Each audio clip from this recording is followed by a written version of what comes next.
Welcome into this segment of Behind the Pen presented by MostValuablePodcast.com. If you want to listen to the full podcast, go to blogtalkradio.com/MostValuablePodcast.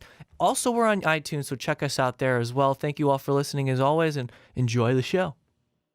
You know who else is a monster? And this is going to transition into the next conversation I'd like to have. We're sticking to baseball. You know who else is a monster? Hunter Stirckland. You know why Hunter Strickland's a monster? Because he can throw the ball 100 miles an hour at will. And as a pitcher, you have control of the pace of play because you dictate the ball going in play, right? Can't happen until the pitcher throws the ball towards the catcher. And sometimes it's towards the batter. And this time, in this instance, Hunter Stirckland threw directly at Bryce Harper. Apparently, the reason was because Harper hit 2 bombs off of him 3 years ago, which is, in my opinion, absolutely ridiculous. But that's dangerous. A guy like Hunter Stirckland gets that ball up and in, you're dead. Hits you square in the face, goodbye. Lights go out, that's it. It's over for you. And that's part of the reason why I'm kind of on the side of baseball's unwritten rules, right? Players policing themselves in the game. Kind of against that kind of whole unwritten rule mantra, this nonsense, because it's dangerous. You're putting guys at risk. You're sitting there as a hitter, and a guy throws 100 miles an hour behind you. Oh, wow. What is that? Wow.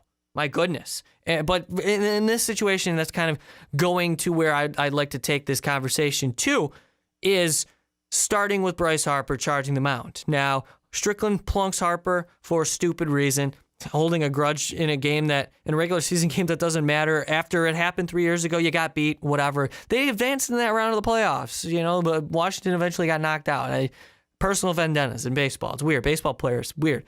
So this happens. Then a brawl occurs, which it was extremely entertaining.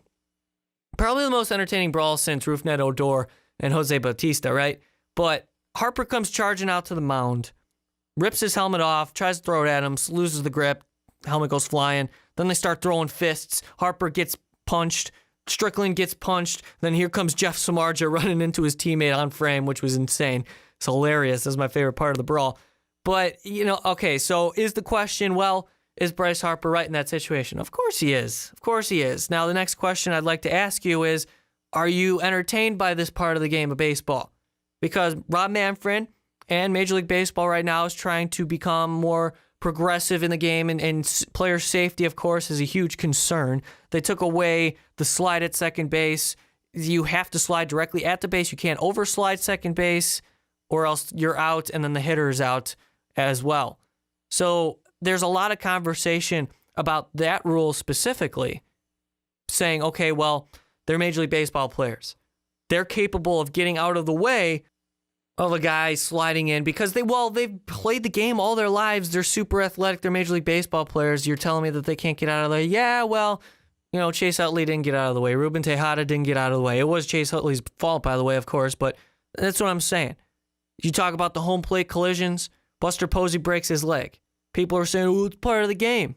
And I mock it because, that's the main argument. One of the main arguments, at least, against the rule. Oh, it's part of the game. You're taking away baseball's roots.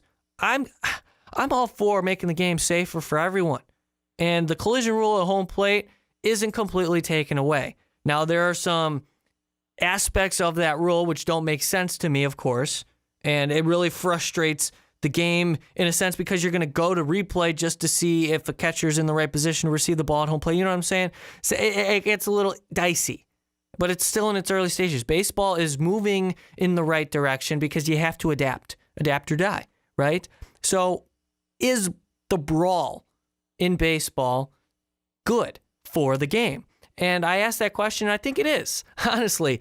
The thing, though, that I want absolutely nothing to do with anymore is this fake, all right, bench is clear, here comes one dugout, here comes the other, there's a giant pushing and shoving match, everybody's yelling at each other, acting all hard, and then here come the bullpens, left field bullpen clears out, right field bullpen clears out, there's more people yelling and screaming. One color's red, one color's blue, and they're just rabble, rabble, rabble, back and forth, and that's all that happens. Then the dust settles, the guy gets kicked out here and there, maybe the manager's gone, and then they resume the rest of the game. It's just a bunch of nonsense, right? But this is raw emotion. And I'm not saying that, whatever caused the benches clearing whatever conversations being had between the two teams isn't raw emotion. But I'm talking about immediate reaction. Same with, rest in peace, your Donovan Ventura, when Machado got nailed in the hip. And Machado said, screw this, I'm coming at you, dude. And he couldn't even move because Ventura was another guy who threw 100 miles an hour. And you get clunked, you're pissed. And it's funny. It's really funny to me when a catcher doesn't hold back the player that's charging the mound. Because in Salvador Perez's case with the Royals, didn't hold back Machado. And he would have been protecting Ventura, his teammate. They just kind of let it happen. In this case, Buster Posey probably could have stopped Harper, right? He could have grabbed him, but it would have, I don't know how that would have played out. Probably poorly for everybody involved because Harper was a full head of steam there. But he didn't, and they allowed it to happen, which is awesome in my opinion. I love that part of the game. Baseball is very entertaining to me, but that's because I feel like it's justified in some ways. You know what I'm trying to say here? When a guy gets mad over something that you did in the past and you retaliate by putting him in danger, right? Intentionally throwing at him with a 100-mile-an-hour pitch, I'm not about that. I'm absolutely not about that. And if a player wants to respond in the way that Harper did, Machado did, I'm all for it. I'm absolutely all for it. That's a lot of fun in terms of me because I'm not there and I'm not getting my face punched in. I want to throw that question out to you, though. That's kind of why I wanted to have this conversation. I mentioned a lot about Major League Baseball and its kind of perception of the way things are changing. I put that poorly, but you know what I'm trying to say. When, the physicality is trying to be taken down a notch here, but of course you're not going to take the physicality out of masculine athletes, masculine men who are all full of testosterone and dip, right? So is it good for baseball? What happened to Bryce Harper? Well, I think we have this conversation. We have to have this conversation because Bryce Harper is one of the best that we've ever seen, and he's only 24.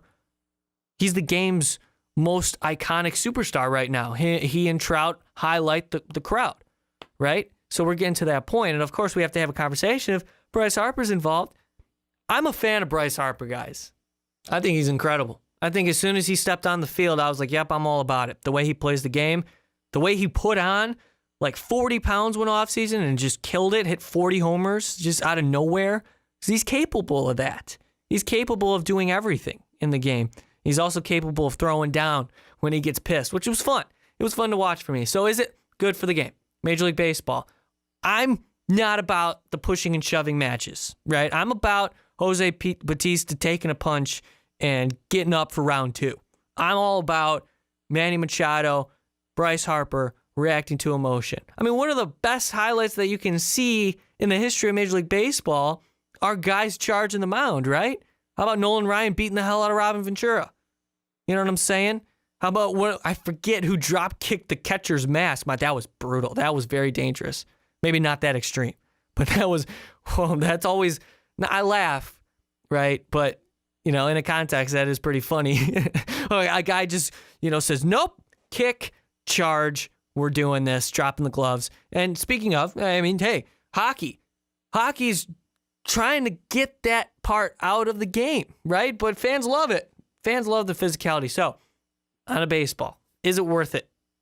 Is it good for the game for what we've seen this weekend? I think it is. I think it has to be, right, guys? Because look at all the publicity. Baseball is always about the headlines that'll draw attention to its sport because it's like, hey, baseball's here too. NFL, NBA fans, we're here too. Come check us out. So anyway, I thought it was awesome. I had to mention it. I had to talk about it. Just wanted to give you some thoughts about it. Let me know what you think down below. And we will have a larger discussion later next week. If you give me something, I'll read it on air. So let me know. Thank you guys for sticking around for this segment of Behind the Pen. If you want more Most Valuable Podcast content, click on the video up above because I don't know why you wouldn't want to keep listening to our voices every day. But again, guys, thank you all for listening. We really do appreciate you.